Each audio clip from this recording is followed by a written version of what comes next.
There is no doubt that the Detroit Lions are among the most injured teams in the NFL this season. The Lions have the highest total of players on injured reserve as Week 17 approaches, making them the most injured team. Regarding the percentage of Week 1 starters on injured reserve or unavailable, the Lions unsurprisingly lead the NFL with 31. 8% of their opening day starters sidelined. Yet, the Lions share this position with the Las Vegas Raiders, which also has 31. 8% of its Week 1 starters on injured reserve, or out due to injury. It seems incredible that another team has injury issues similar to the Lions. But this is the reality. The significant distinction is that Detroit has managed to overcome these challenges, while the Raiders have not. This illustrates the culture the Lions have established, and notably, the roster that General Manager Brad Holmes has built. The Raiders, at best, are missing the talent needed to succeed amid their injuries. With the playoffs approaching, the Lions aim to regain key players, like running back David Montgomery and linebacker Alex Anzalone. Montgomery is anticipated to return by the divisional round, with Anzalone potentially back sooner. If the Lions progress in the playoffs, cornerback Carlton Davis and edge rusher Aiden Hutchinson may return. Davis could be back in time for the NFC Championship game, depending on his recovery, while Hutchinson is aiming for a return by the Super Bowl. However, the Lions must first secure a playoff spot before this discussion arises. Detroit's immediate goal is to clinch the NFC North and the number 1 seed in the conference, which they can achieve in Week 17. The Detroit Lions had their first significant opportunity to evaluate 6th-round pick Christian Mahogany in Sunday's 34-17 victory against the Chicago Bears. Mahogany started for Graham Glasgow, who was sidelined with a knee injury. Currently, Coach Dan Campbell anticipates Glasgow will regain his position at left guard for Monday's matchup against the San Francisco 49ers. "I see Graham coming back," Campbell stated. "I think he's going to be ready to roll, and he's going to slip right back at left guard and start for us. It's going to be great." The rookie earned a 76 overall Pro Football Focus grade in Sunday's game and permitted 1 pressure on 33 pass-blocking snaps. While Mahogany is expected to serve as a backup soon, he demonstrated considerable potential in his debut against the Bears. This marks a process that started with Mahogany's reinstatement to the active roster on October 30. The rookie excelled in downfield blocking during the screen game on Sunday, notably on a play leading to a significant gain for running back Jahmyr Gibbs. Since then, the Boston College alum has overtaken Kayode Awosika in the depth chart, with Awosika remaining inactive since the team's game against Indianapolis. Mahogany has secured the backup position and was placed in the starting lineup on Sunday with Glasgow absent. Campbell indicated that Mahogany has shown essential growth in practice, and recent weeks have allowed the team to assess the rookie's abilities in game situations. The Detroit Lions executed several roster changes before their Week 16 match against the Chicago Bears, one being the release of safety Brandon Joseph.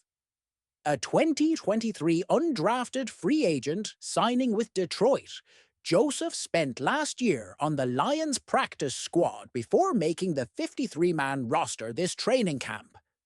He participated in all 14 games before his release, logging 182 snaps on defense and an additional 97 on special teams. On the morning of his release, Joseph was arrested for suspected operating under the influence, as reported by Dearborn Heights Police to Detroit. Free Press's Dave Burkett which likely influenced the Lions' decision.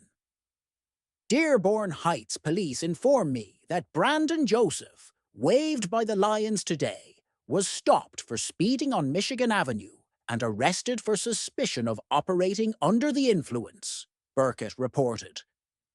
They emphasized he was fully compliant, detained, and subsequently released. Although Joseph's arrest impacted the Lions' decision, head coach Dan Campbell stated that a roster crunch also played a role. Dan Campbell noted that Brandon Joseph's release was the perfect storm of roster issues and the off-field incident, expressing he had to make that decision, Burkett wrote. Before the victory over the Bears, the Lions activated safety Ifeatu Melifonwu from injured reserve, facilitating Joseph's release. Melifonwu played 51 snaps, allowing Brian Branch to operate from the slot and enabling Amik Robertson to cover the boundary for the injured Carlton Davis. Melifonwu quickly made an impact, achieving 1 sack, 3 pressures, and allowing no receptions on the single target against him, according to Pro Football Focus. The Lions will return to play on Monday night in Week 17, hosting the San Francisco 49ers, the team that defeated them in last season's NFC Championship game. The Niners have been eliminated from playoff eligibility, while the Lions can secure the #1 seed and NFC North with a victory and a Minnesota Vikings loss to the Green Bay Packers. Brian Branch missed Monday's game against the Seattle Seahawks due to illness, and Lions coach Dan Campbell confirmed post-game that Branch's absence was unrelated to the brain injury he suffered last week. "No, he passed the protocol," Campbell stated. "He's been sick, and we don't know the cause. I'm not sure what it is. I just know he's sick, and that's all it was." Branch was a limited participant in practice early last week after leaving the Lions' Week 3 win against the Arizona Cardinals due to a helmet-to-helmet hit with tight end Trey McBride. Branch cleared the concussion protocol Saturday and was not indicated on the Lions' weekly injury report, allowing him to play against the Seahawks. The Lions added Branch to the injury report as ill on Sunday and tagged him as doubtful for the game. Brandon Joseph made his first career start Monday in Branch's place, logging 6 tackles and playing 89 out of 90 possible defensive snaps in the Lions' 42-29 win. The Lions face numerous injuries during this week's bye, but may have Branch and Pro Bowl center Frank Ragnow back for their Week 6 matchup against the Dallas Cowboys. Ragnow had a partially torn pectoral muscle against the Cardinals, but finished the game. He did not play Monday against the Seahawks. The Lions also placed defensive end Marcus Davenport, linebacker Derek Barnes, and safety Ifeatu Melifonwu on injured reserve last week. Davenport will miss the season, Melifonwu must sit out at least 4 games, and Barnes is out indefinitely due to a knee injury. Campbell noted the bye week comes at a beneficial time for the team, even as they face a demanding schedule of 13 games in 13 weeks to finish the regular season. "You'd prefer the bye at the end of October, November," Campbell remarked. "However, we are a bit banged up. We play a physical style of football and have faced tough opponents in these first 4 weeks, so I believe it's timely. It's good to secure 3 wins. We're 3-1 with this bye. We'll rest, heal, and refresh to make a strong push." Dave Burkett will be signing copies of his new book, Detroit Lions: An Illustrated Timeline, from 10 a.m., noon Saturday, at Pro Sports Zone in Laurel Park Place. Pre-order it now from Reedy Press. Detroit Lions receiver Amon-Ra St. Brown just executed a route that even Tom Brady has never encountered. St. Brown, who arrived at Sunday's game at Lambeau Field in a Green Bay Sucks hoodie, caught a 3-yard touchdown pass on 4th and goal from Jared Goff, giving the Lions a 7-3 lead over the Packers in the second quarter.